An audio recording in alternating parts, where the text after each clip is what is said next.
சிலர் ஆசைக்கும் தேவைக்கும் வாழ்வுக்கும் வசதிக்கும் ஊரார் கால் பிடிப்பார்.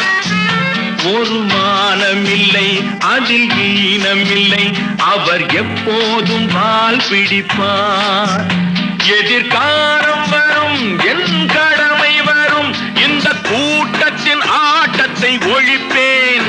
பொது நீதியிலே புது பாதையிலே வரும் நல்லோர் முகத்திலே விழிப்பேன். வரும் நல்லோர் முகத்திலே விழிப்பேன்.